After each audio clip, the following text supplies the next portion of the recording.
The Ashes 2025, Stuart Broad warns that the Brisbane day-night test could come down to sheer luck. Cricket's oldest rivalry might hinge on something as unpredictable as a roll of the dice.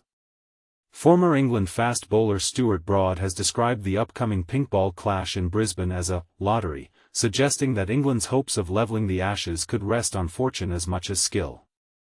But is it really luck, or just the quirks of day-night cricket taking centre stage?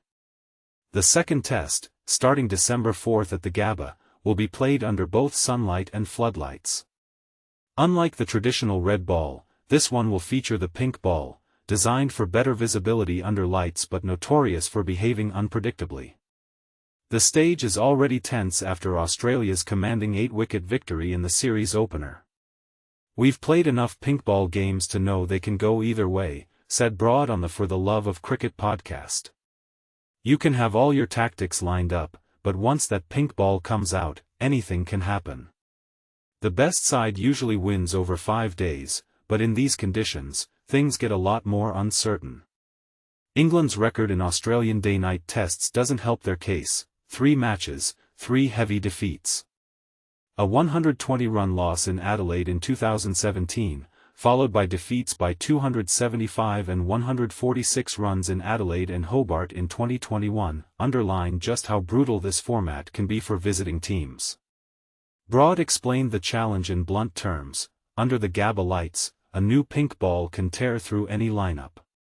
If you get that timing right, you can flip a match in a single spell.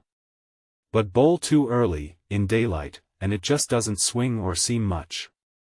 By the time twilight arrives, your ball is old and dead. That's why I hate bowling first in pink ball cricket, it just doesn't reward you. He believes the toss could play a decisive role. Winning the toss and batting first is massive. You want control over when you use that new ball. Pink ball cricket is a test of patience, timing, and a little bit of luck. It's going to be one hell of a challenge. Australia, on the other hand, seem to have mastered this art. At home, they've won 12 of their 13 day-night tests, losing only once, to the West Indies last year at the very same Gabba.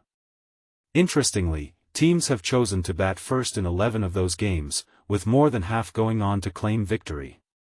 Broad didn't hide his reservations: "Honestly, I'm not a huge fan of pink ball tests.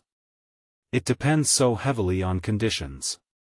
If you can plan your innings so that your bowlers get a brand new pink ball right at twilight, you're in business. That's when it really swings and zips around." He also detailed why batters struggle under these conditions.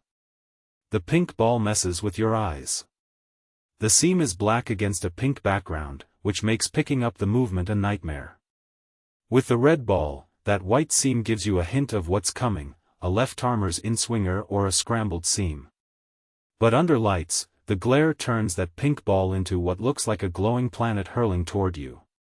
Broad added, "Batters can only react to what happens off the pitch, and at those speeds, that's incredibly hard to do. That's why batting first is usually key. Even if your side gets bowled out before dark, you still get a crack with the new ball under lights. If you play it right, you can control not just the scoring, but the rhythm of the entire match." So, will England's careful planning overcome the unpredictable nature of the pink ball, or will luck once again favor Australia's mastery under lights? And what do fans think? Does day-night test cricket add thrilling unpredictability or unfair randomness to the game?